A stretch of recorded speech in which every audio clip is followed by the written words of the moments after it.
দেবতাকে গালি দেওয়া মানে আল্লাহকে গালি খাওয়ানো। আওয়াজ করে বলেন ঠিক কি না?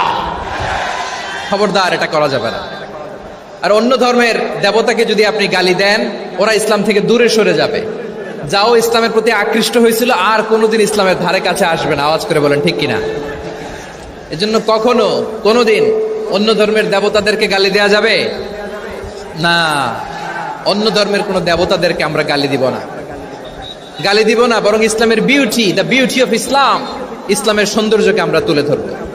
আমরা যদি বিশ্বনবী সাল্লাল্লাহু আলাইহি ওয়াসাল্লামের জীবনের দিকে তাকাই, তাহলে আমি দেখব বিষ্ণু ইসলাম মক্কাতে কিংবা মদিনাতে অন্য ধর্মের লোকদের সাথে খুব পিসফুলি লাইফ লিড করেছেন।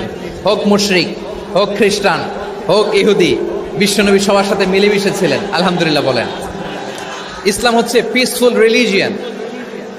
অন্য ধর্মের প্রতি সহনশীলতার সবক ইসলাম আমাদেরকে দেয়।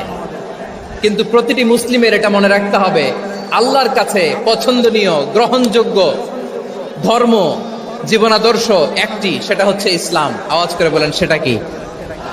লালমনিরহাটের ভাইয়েরা আওয়াজ করে বলুন, আল্লাহর কাছে মনোনীত ধর্ম একটি, সেটা কি? এজন্য রব্বুল আলামিন বলেন, ইন্নাদ-দীনা ইনদাল্লাহিল ইসলাম, আল্লাহর কাছে মনোনীত গ্রহণযোগ্য অ্যাকসেপ্টেড ধর্ম